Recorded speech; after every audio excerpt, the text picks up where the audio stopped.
Hi, I'm Lauren and welcome to my craft room. Today I have a video for you using the Glimmer Hot Foil Kit of the Month from Spellbinders from October. Yes, I know it's November, but I hadn't used it yet, and I am creating fall cards right now because it is now in our Thanksgiving fall season. So I wanted to use the really pretty set to create a couple cards. So I used the really pretty, I keep calling it pretty, but it is pretty, it's very pretty, foliage of different types of leaves, and this is the larger plate, and there is also two other plates with sentiments to say hello pumpkin and happy fall y'all. So I used the happy fall y'all sentiment and created two cards. They both look very similar. Oh, one is on craft and one is on a mixed media paper. So for the mixed media paper, I foiled and then colored in with watercolor pens. And with our craft, I foiled and colored in with color pencil. So I hope you enjoy the same layout, but just two different ways you can color with this really pretty set. Again, I called it pretty. This really fun and cheery set. And I hope you enjoyed this video.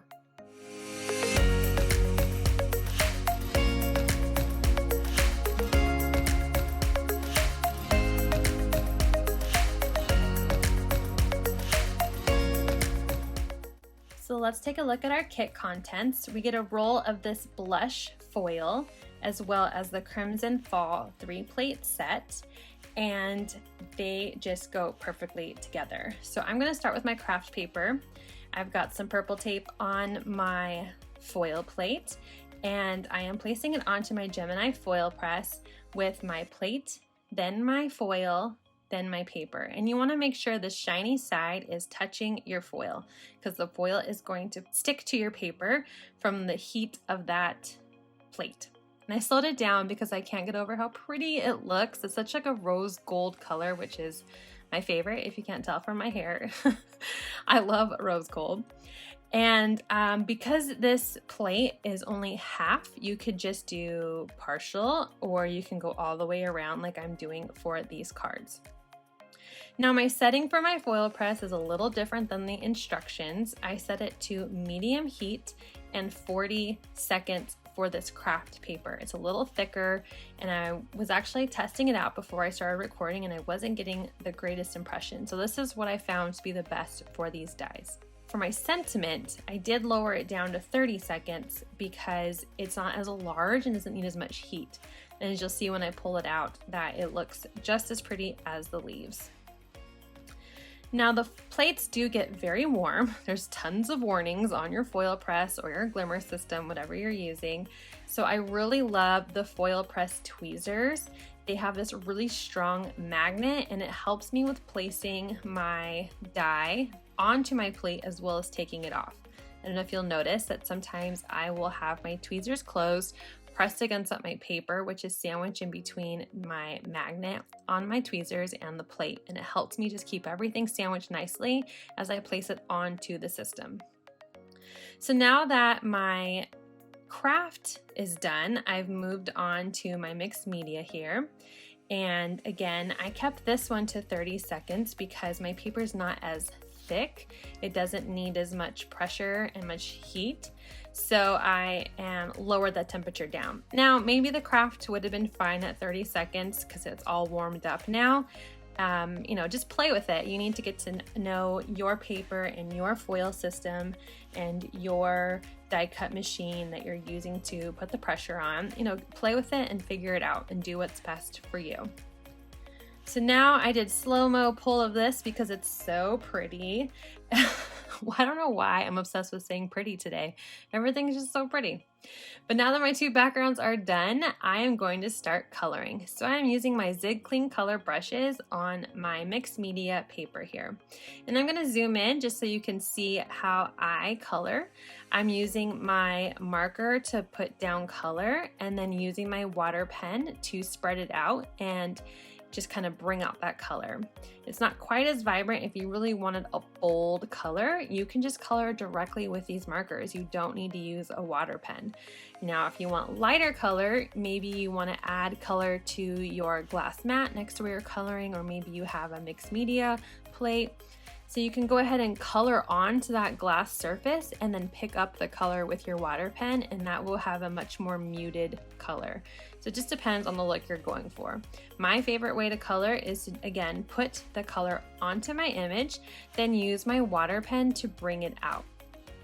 Now I'm coloring very careful here because I don't want to tint my foil any rosier than it already is.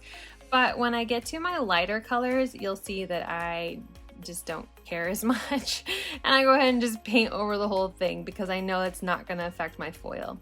And honestly, I'm not really sure if the darker colors would really tint my foil because it's wet. I could still, you know, use my microfiber cloth here or a paper towel to pick up the color before it dried. I think it would be fine. And I'm gonna use all kinds of fall colors. So I've got the pretty red, I've got this yellow orange, I'm doing yellow, I'm gonna bring in green, and I'm gonna do some different shades of brown as well, and just color half of these leaves in just different colors alternating. I didn't want it to look like a rainbow effect. I just really wanted, you know, different fall colors and look like it's just a variety of leaves here.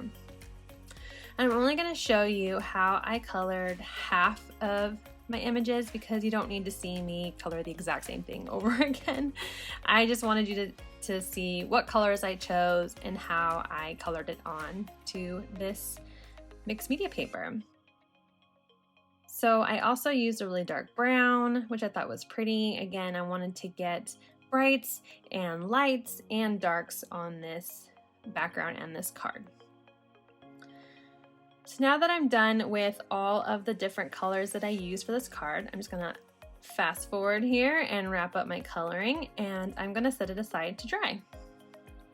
Now for my craft, I decided that I wanted to use color pencils. Now I am not an expert colorist when it comes to anything. I just do my best, and if I like it, I like it. If I don't, I start again. You know, I'm trying to get more comfortable with coloring. I feel a lot more comfortable with alcohol markers, and I just got these ZIG color markers recently, and so I've just been obsessed with coloring with them.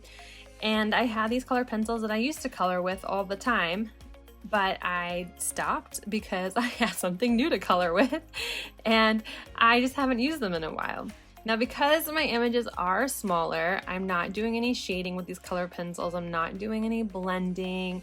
You know, with the different types of mediums you can blend these color pencils with. I'm just coloring straight onto my paper within the lines of the foiled images. Now I'm doing the same kind of coloring with this background as I did with my mixed media. I am using red, oranges, yellows, I'm gonna do green, different shades of brown, and I'm even gonna bring in my white color pencil because I think white on craft is so pretty. If you haven't colored with white on craft yet, you need to try it. It's so much fun. But I wanted to keep that same fall look through all my leaves, and I'm only gonna show you how I colored half of them because, again, you don't need to see me coloring that much. It's fun to see it. I know I love watching other people color, but you don't need to watch me color for 40 minutes. So now that all the coloring is done, it's time to splatter because can't have a card without splatter here on my channel. But I didn't want to risk having a big blob of splatter on my sentiment. So I cut out some scrap paper just around the sentiment using my plate as a guide and placed it over the Happy Fall Y'all, and then splattered this bronze silk all over. And if you look, I had that big old blob where the H is, so thank goodness I had that mask. And the bronze I thought went really well with this blush foil. So now that I'm done, I am going to trim my background to fit onto a card. And I am gonna trim this to be 4 inches by 5 1/4, and it's gonna sit on a A2 card base. Now I wanted to have this 1/8 of an inch all the way around because I wanted the back of my card to show, but I'm also gonna put in a nice pretty sliver of sparkle paper. So you'll see here after I'm done trimming both of these images down, I'm gonna bring out some sparkle paper by Fawn. It's also in kind of a bronze rose gold family. And I'm gonna trim that to 4 1/8 by 5 3/8. So just a little bit smaller than my card base and just a little bit larger than my really fun, I almost said pretty, my lovely leaf background colored image. And as you know from my last video, I hate wasting sparkle paper. I'm stingy with it. It's like the one thing I'm stingy with. So I create them into frames so that way I could use those smaller pieces of sparkle paper on another project. I cut out some dark brown cardstock to make some top folding A2 card bases and use my bone folder to make sure that was a nice crease. I'm going to glue on my little glitter frame first by using some tape runner, lining it up so it would be even along the top and sides of my card base, and gently rolled it down so it lays flat without worrying about anything not being even on the sides. So now that both of those are done, I'm gonna pop up these fall leaf papers. And I'm just gonna use some of my tape, my foam tape here, and place it all over. I'm gonna pull that release paper and place it right on top of the card. Easy peasy. I love that it looks elevated because of the foam tape, but still is a flatter card, which I don't know how to do.